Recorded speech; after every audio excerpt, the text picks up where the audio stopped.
11월 24일 오늘의 말씀은 욥기 19장입니다. 욥이 대답하여 이르되 너희가 내 마음을 괴롭히며 말로 나를 짓부수기를 어느 때까지 하겠느냐. 너희가 10번이나 나를 학대하고도 부끄러워 아니하는구나. 비록 내게 허물이 있다 할지라도 그 허물이 내게만 있느냐. 너희가 참으로 나를 향하여 자만하며 내게 수치스러운 행위가 있다고 정언하려면 하려니와. 하나님이 나를 억울하게 하시고 자기 거물로 나를 애워싸신 줄을 알아야 할지니라. 내가 폭행을 당한다고 부르짖으나 응답이 없고 도움을 간구하였으나 정의가 없구나.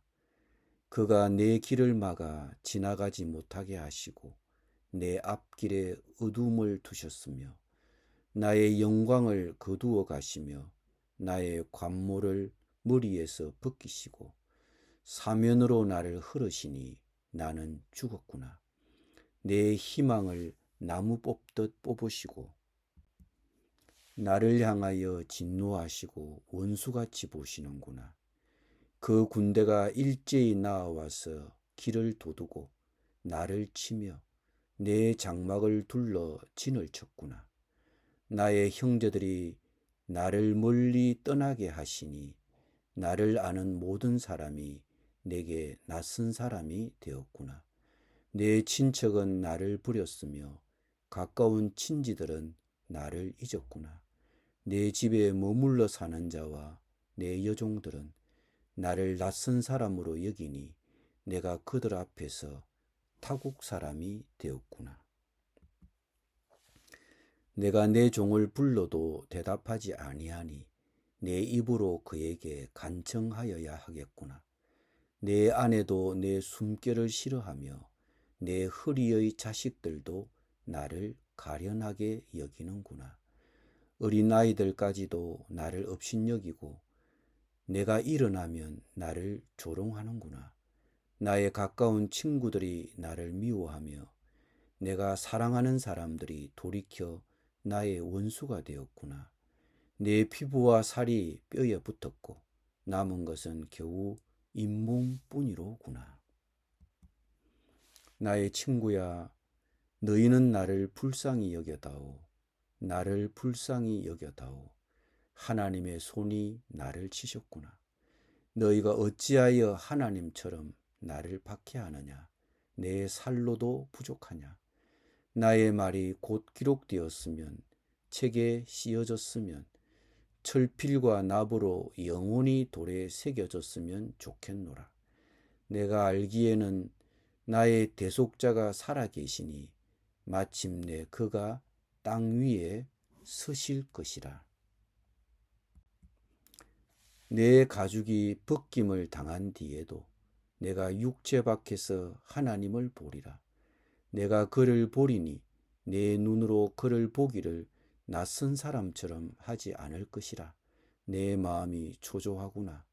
너희가 만일 이르기를 우리가 그를 어떻게 칠까 하며 또 이르기를 일의 뿌리가 그에게 있다 할진대 너희는 칼을 두려워할지니라.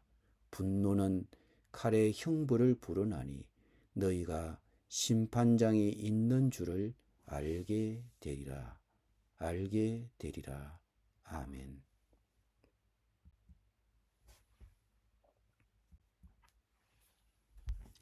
욥은 자신을 비난하는 친구들의 적개심에 대해 한탄합니다. 욥은 자신에 대한 하나님의 심판에 대해 불평합니다.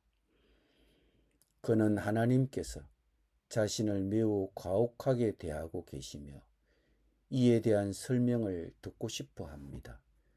자신을 가혹하게 대하시는 하나님의 목적은 친구들이 설명하는 것과는 다를 수밖에 없는데 욥은 그 목적이 무엇인지를 모른다고 고백합니다.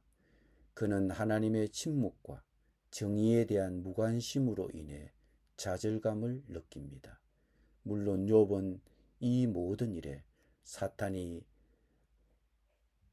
관여되어 있다는 사실을 모를 것입니다. 욥은 그의 친척과 친구들이 그를 적대시한다고 생각합니다. 그는 자신의 상황이 친구, 친척, 아내, 심지어는 종과 이웃의 관계에 부정적인 영향을 미쳤다고 말합니다. 친척과 친구들은 자기에게 등을 돌렸고 가까운 친지들에게도 그는 잊혀졌습니다. 자기 종들은 자기를 낯선 사람으로 여기고 자기와 자기 종들을 불러도 관심조차 없습니다.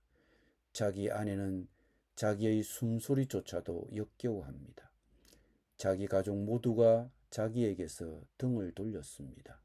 아이들조차도 자기를 업신여기고 조롱합니다. 비참해진 자신의 상황 때문에 욥은 가족, 친구들과 멀어졌습니다. 심지어 그의 아내와 친척들도 그를 미워하고 원수처럼 대했습니다. 육체적으로 그는 뼈만 남았고 간신히 살아 있습니다. 그래서 그는 친구들에게 자기를 불쌍히 여기고 자기를 때리는 일을 그쳐달라고 부탁했습니다. 나의 친구야, 너희는 나를 불쌍히 여겨다오. 나를 불쌍히 여겨다오. 하나님의 손이 나를 치셨구나. 너희가 어찌하여 하나님처럼 나를 박해하느냐. 내 살로도 부족하냐. 욥의 탄식은 이처럼 예절합니다. 아무도 그를 이해하지 못하고 그를 버렸습니다. 위로한다고 찾아온 친구들도 그를 학대하는 말만 했습니다. 그럼에도 불구하고 욥은 하나님을 뵐 수 있다는 확신을 가지고 있습니다. 빌닷에 대한 마지막 답변에서 욥은 자신이 의롭다함을 얻을 것이라고 확신을 갖고 말합니다. 자신의 말이 곧 기록되었으면, 책에 씌어졌으면, 철필과 납으로 영원히 돌에 새겨졌으면 좋겠다고 욥은 확신 있게 말합니다.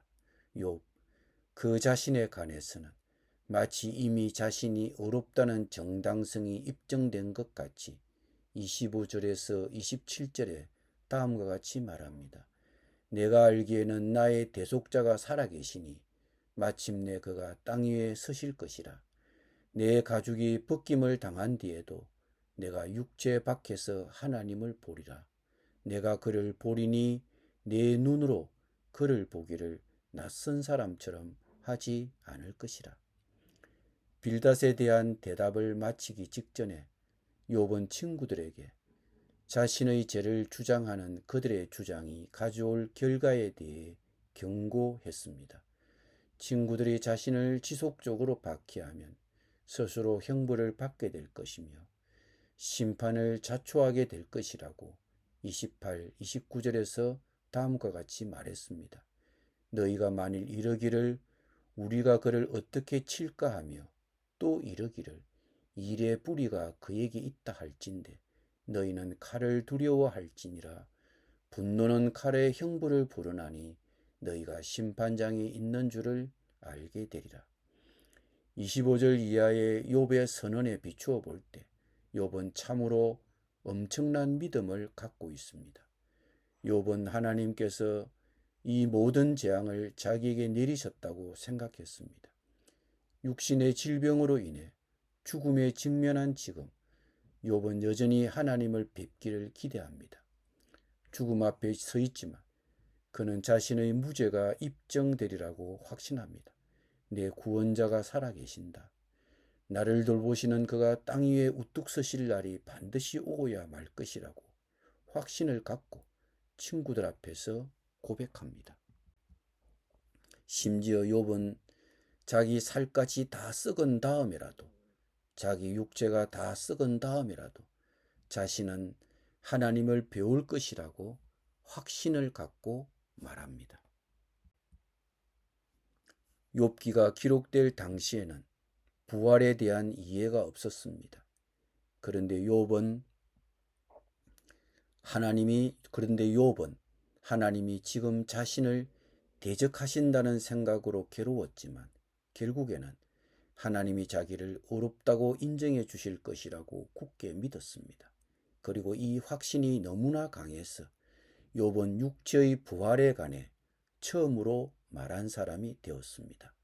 내가 육체 밖에서 하나님을 보리라고 한 것은 그의 믿음이 얼마나 강한지를 보여줍니다. 특히 욥은 하나님과 사탄 사이의 대화를 알지 못합니다. 그렇지만 욥은 이 모든 재앙을 하나님이 자기에게 내리셨다고 생각했습니다. 죽음에 직면했을 때 욥은 여전히 하나님을 뵙기를 기대했고 자기 가족이 벗김을 당한 뒤라도 육체 밖에서 하나님을 보리라고 고백했습니다. 당시에는 부활의 교리가 알려지지 않았기 때문에 이것은 그야말로 기적이었습니다. 부활의 교리가 알려지지 않은 때에 부활했으라도 자신의 무죄가 입증될 것이라는 욥의 믿음은 놀라울 뿐입니다. 그런데 지금 우리는 예수 그리스도의 죽으심으로 우리가 구원받아 의롭게 되었고 우리도 육체 밖에서 하나님을 뵈리라는 부활의 소망을 욥보다 더 확실하게 갖고 있습니다. 욥보다 더 확실한 약속의 말씀의 약속을 받은 우리 그리스도인, 부활하여 하나님을 뵈리라는 믿음 가운데 살고 있습니까?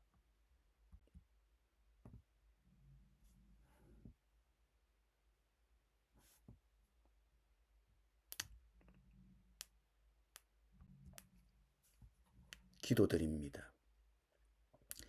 예수 그리스도의 죽으심으로 우리를 구원받게 하시고 의롭다 하신 주님, 욥보다 더 확실하게 부활의 약속을 갖고 살게 해주신 주님, 이 약속을 붙잡고 부활의 소망 가운데 살게 하여 주옵소서. 예수님의 이름으로 기도드립니다. 아멘.